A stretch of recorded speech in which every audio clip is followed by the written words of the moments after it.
This is a nature reserve, but a rather special one.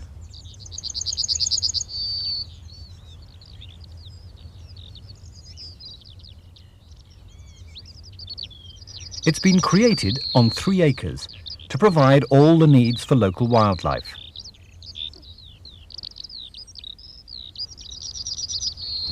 But it's also someone's garden. Not many of us have room to provide for birds and other wildlife on such a lavish scale. For those of us who live in towns, it's out of the question. Or is it? How about this? A little bird paradise.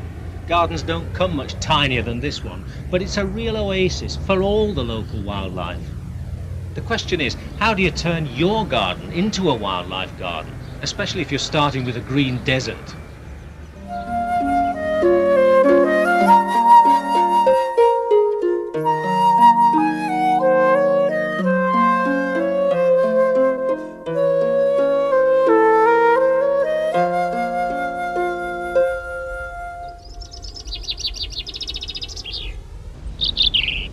Jenny van der Hoek's 3-acre spread in Worcestershire won a competition to find the best wildlife garden in Britain.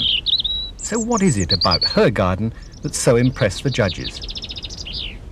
A wide range of native flowers and trees and shrubs, which we had already planted, partly in the garden and partly in our little nature reserve. And then, of course, they were looking for the design of the garden. And being on a southerly slope, it attracts a lot of sunshine. And then, of course, you had to produce feeding stations for the birds, and we always have a bird table up, and water for the birds was most important. It seemed to be all here, so I thought I'd tell them about it. Providing for all the local creatures is what bird and wildlife gardeners would like to do. And recreating natural habitats is easier when you have lots of space. Modern housing estates, with today's shortage of building land, pose a much greater challenge to wildlife gardeners. No one relishes such a challenge more than Professor Chris Baines, ceaseless campaigner for the urban wildlife of Britain. His present garden in Warrington is the average postage stamp. The secret of a good wildlife garden is careful planning. And I always like to start by thinking about where I want to sit and enjoy the whole thing once it's finished.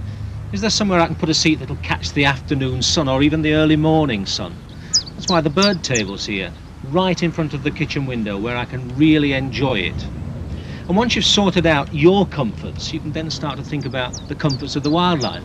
And in this particular garden, because it's so small, I've made the centrepiece of the whole thing the garden pond. Water's absolutely vital for wildlife, not just for drinking, but the birds need to have somewhere to bathe, to keep their feathers clean. And of course, a lot of the things that breed in the pond eventually provide food for the birds too. And all around this particular pond, there are lots of flowers. A lot of them are wildflowers. They'll bring in the insects. And again, the insects provide food, but some of those flowers will run to seed, more food in the autumn. And then, because this is quite a windy garden, lots of shelter all the way around the edge. Not really a woodland edge on this scale. It's more hedgerow down this side, and then lots of climbers over the fence. But marvellous nesting site for birds, and quite a few of those plants will have berries in the autumn, more food. And then all the way around the garden, even at this scale, I think it's very important to have a path so that you can get out into the garden and get very close to nature. Where to start in our green desert? Well, first we plan. Using a piece of squared paper, draw in fences and any existing features, like our Leylandii hedge, cherry trees and pampas grass. Now the new features: woodland edge, a pond, fruiting shrubs, flower border, and a meadow. Move them around, redrawing them using tracing paper or cutouts until they make a pleasing pattern. At this stage, changing your mind is half the fun, and a lot better than digging things up and replanting them later. When you're satisfied, it's worth pegging out the areas to get the feel of the new garden for a while.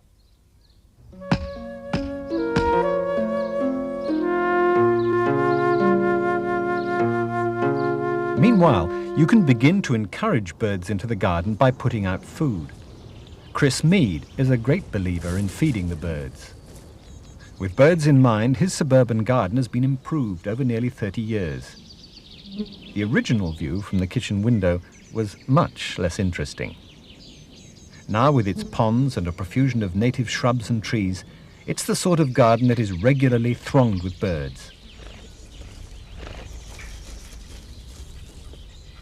Chris, who works for the British Trust for Ornithology, even has budgerigars dropping in for a dip in the water tank.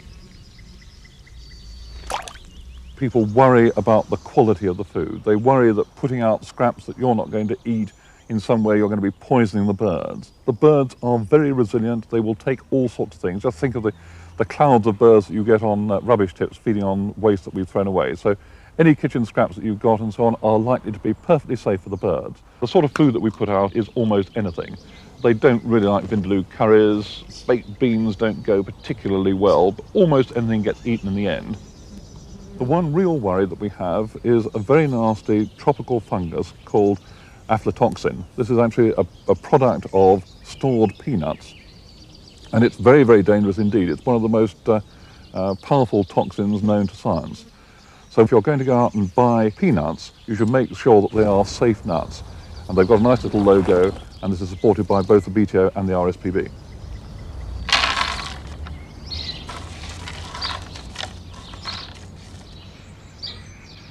Three-quarters of all Britons regularly feed the birds in wintertime and soon learn to recognize the blue and great tits, the familiar robin, and the blackbirds that seem to visit most regularly. At the British Trust for Ornithology, they've been carrying out a survey of garden birds going back 20 years to monitor our garden visitors. The top 10 is the sort of top 10 that you would expect. Things like house sparrow, blackbird, starling, blue tit, great tit, greenfinch, dunnock, robin, those sorts of birds.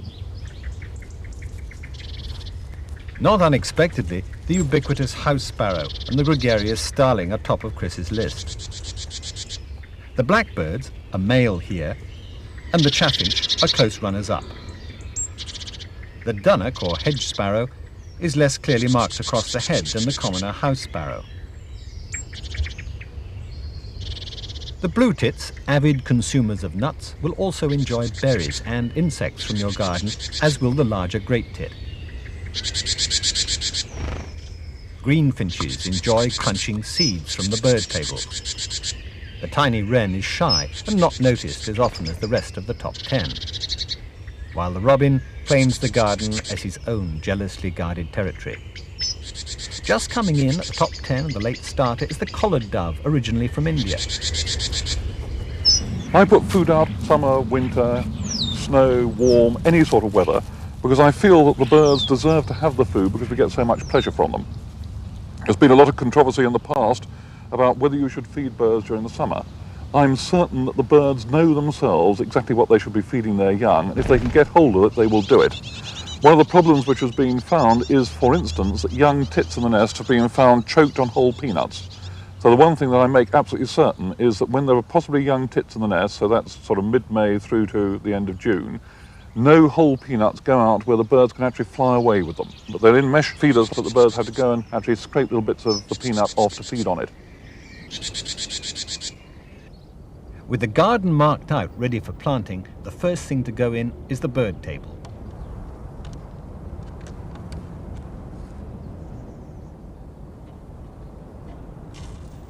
With some seeds on the table and a few scattered on the ground, the birds soon appear.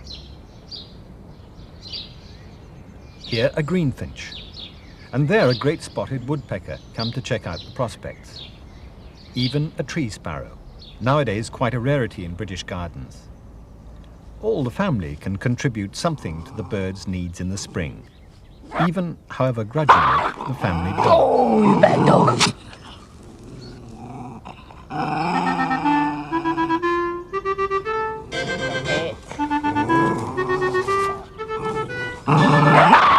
Stop it! Stop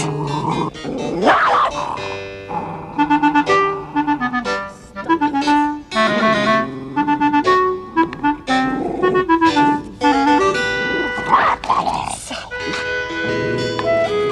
a scrap basket, molted fur is easily gathered by the birds.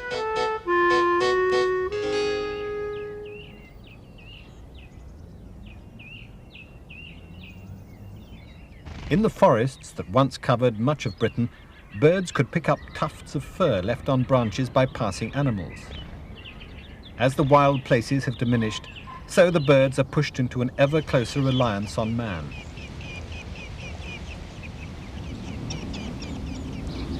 A lot of garden birds are actually refugees from woodland. So the woodland edge habitat really is very important. Now on this kind of scale that really means lots of climbers over the fence, and I've planted honeysuckle and old man's beard. Very good nesting habitat though. And along that side of the garden, a little section of countryside hedgerow, hawthorn and field maple, but there are some other things in there as well, wild rose and elderberry, providing blossom and nectar in the summer and lots of fruit in the autumn too. And there are trees even in this garden, native trees. Silver birch, marvellous for the red poles and the blue tits, and alder. Alder really is a magnet to siskins in the autumn. And I think it's smashing to think that they've flown 2,000 or 3,000 miles from Siberia just to feed in this back garden. And there are 1 or 2 big shrubs in the garden. There's not a lot of room, but it is important to have some, I think. Now this happens to be flowering currant, very good for the insects, not so good for the birds. It might be better if it was Cotoneaster or Berberis, but its real function in this garden actually is to hide the compost heap.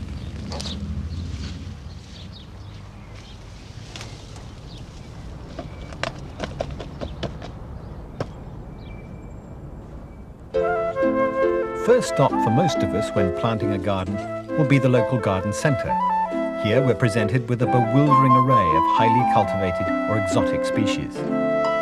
Advice for the wildlife gardener is usually available if you ask, but the simple rule is where possible, go native. Native trees and shrubs support a larger number of insect species or bear fruit that our birds have eaten for thousands of years, like the native silver birch, Betula pendula.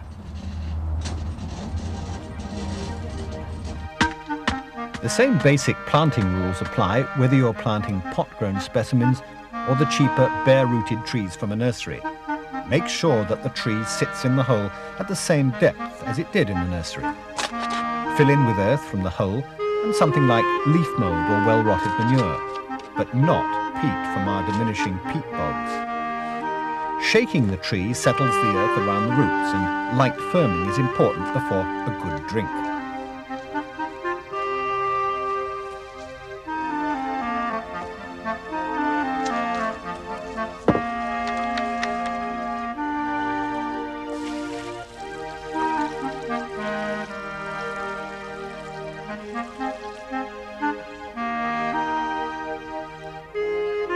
A little support from a strong stake and a rabbit guard against cat scratching is a good idea. The silver birch is a quick grower and supports 225 species of insect.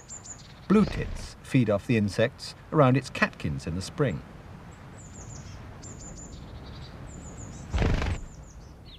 Through its relatively short life, the many seeds will feed redpoles and siskins in the winter, and the stump will provide the great spotted woodpecker with a home.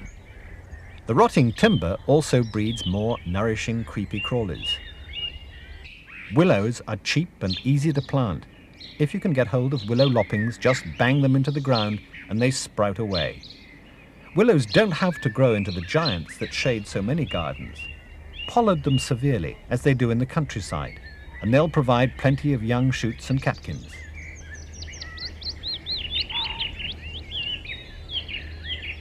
Our native willows support some 250 insect species that the willow warblers will love to hunt down in the branches.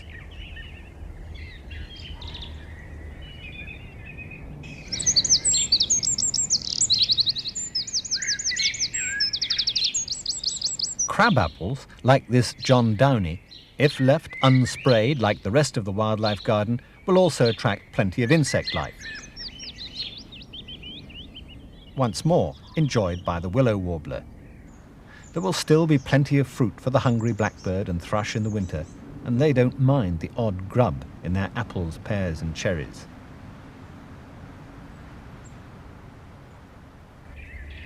The fruiting shrub border should contain some holly.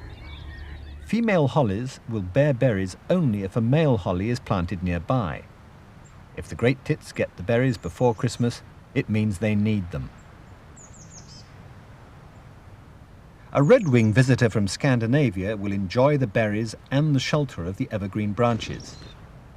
The fruiting shrub area will take a year or two to get established. The Rosa rugosa, as it grows and rambles, produces masses of hips that the greenfinches love.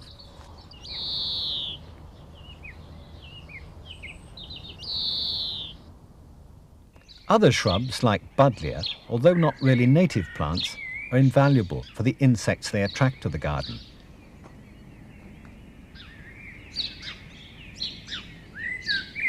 Butterflies, like this red admiral, if there's a patch of nettles left nearby, will lay their eggs there to give a fine crop of caterpillars.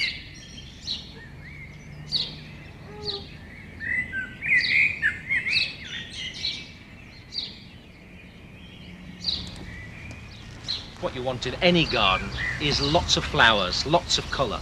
And in a wildlife garden, it's important that you've got a constant supply of nectar and pollen for the insects. So, the broom's just finished, but the ragged robin and the oxeye daisy are in full flower now. And it's not finishing there either, because this is hemp agrimony. It'll flower on into August, and then it'll run to seed. And that's very important too, because you're not just trying to attract the insects, important though they are. If you can provide some seed in the autumn, you'll bring in the birds. This suggests a whole new attitude to weeds.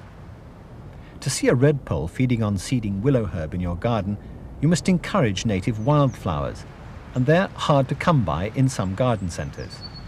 Taking them from the wild is not allowed. In some places, as in Warrington, close to Chris Baines, specialised wildflower nurseries are sprouting up. Here you can invest in a pot-grown buttercup or campion. Fields of foxgloves are for sale, and although country dwellers might think it absurd to buy them, for town dwellers it may be the only solution. So you can plant meadow cranesbill, which is a true geranium, bird's foot trefoil, or even bee orchids in the garden, and maybe help these plants to survive in the long term. As the countryside has become gobbled up by the towns, and farmers have been encouraged to modernise, features like brooks and streams have been cleared or culverted.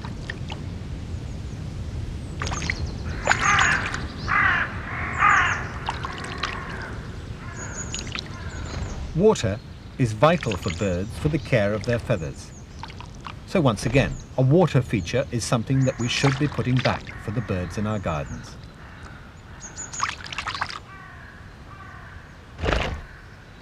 There are birds coming down to the pond and drinking and bathing all the time. We actually don't like birds bathing in the pond too much because they put a terrible scum on it. So we've got a dustbin lid which we just fill up every morning, and the starlings come down and bathe in that. They make it absolutely disgustingly dirty.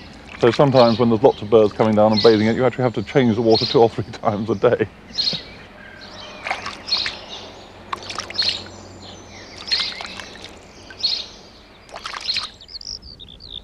No wildlife garden can be really complete without a pond. This one in the Vanderhoek's prize-winning garden is a good example, with lily pads discouraging evaporation in hot weather, and plenty of native species around the edge, like yellow flag iris, and juncos, the soft rush. But Chris Baines, who has seen a few ponds in his time, has a word of warning. It's the edge of the pond, though, that everybody seems to get wrong. I see those horrible little vertical black plastic cliffs everywhere I go, when in fact what you need for wildlife is a very, very shallow edge to the pond. Just an inch or 2 of water, no more. Because the birds need to be able to get down into that shallow water to bathe. The hedgehogs need to be able to get down there to drink and climb out again safely if they fall in.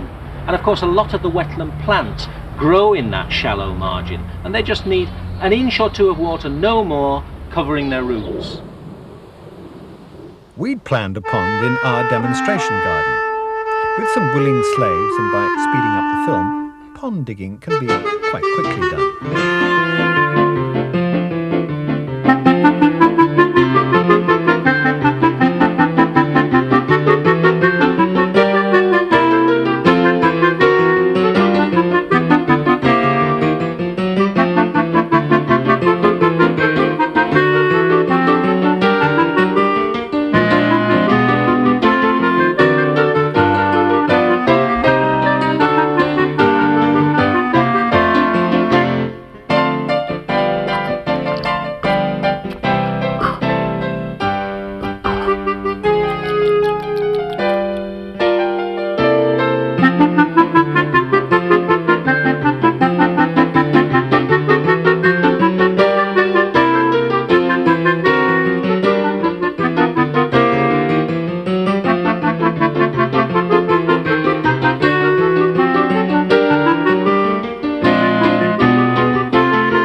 finally filled, in comes the wildlife.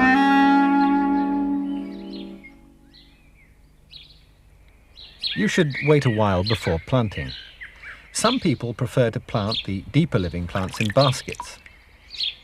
For the wildlife, it doesn't seem to matter. These damselflies started to lay within minutes of the greater spearwort going in.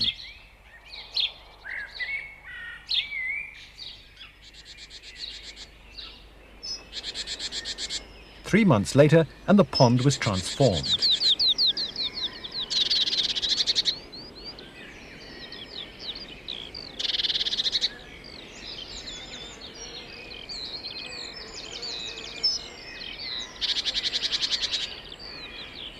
Across the garden from the pond, there'd been a similar transformation.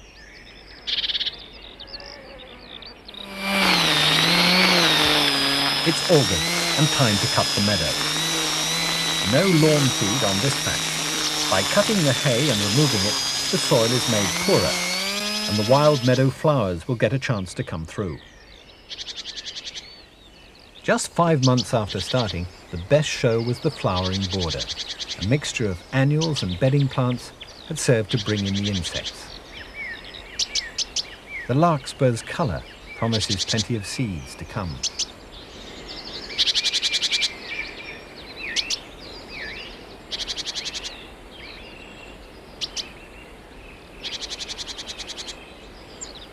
Putting out food regularly ensures that the birds recognise this garden as somewhere to drop in.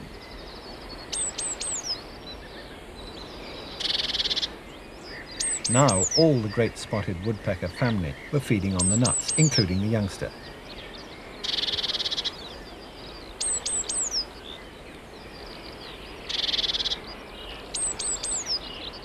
The rare tree sparrow had become a regular visitor, as on continental bird tables.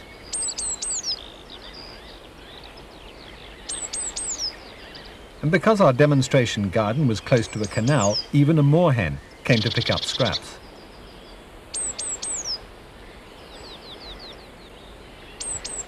The sort of birds that we attract to our gardens will depend to a degree on the surrounding area. Chris Bain's garden is near to the disused St Helens Canal. Development in this area has been done with wildlife in mind. This has benefited his tiny wildlife garden.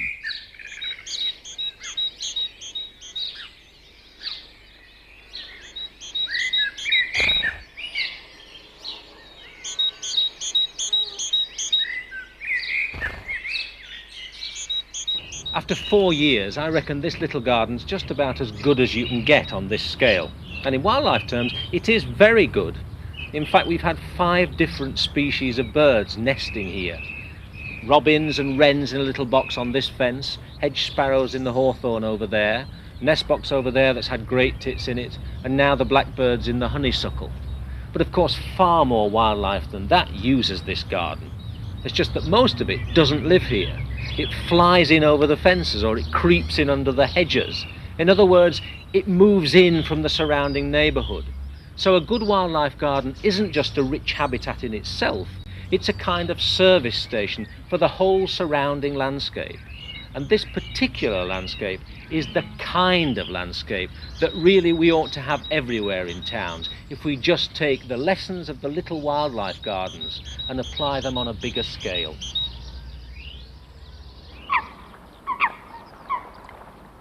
Increasingly, thanks to the ceaseless efforts of Chris and others like him, garden cities of the future will become wildlife garden cities.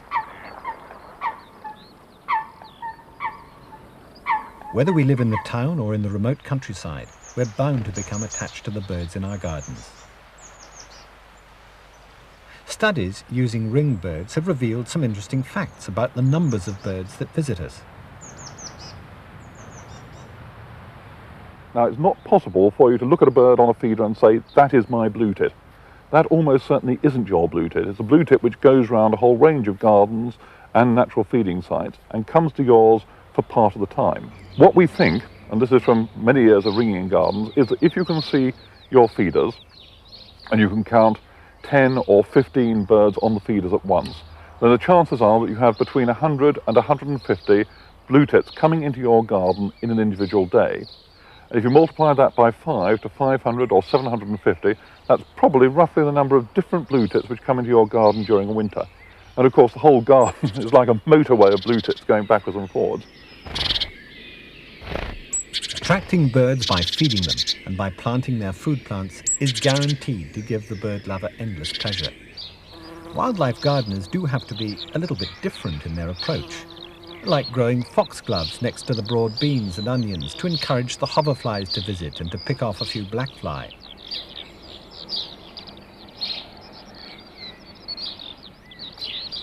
Like allowing the hedge to go unclipped in places, to allow it to seed, to plant other plants within it, and even to encourage a nettle or two.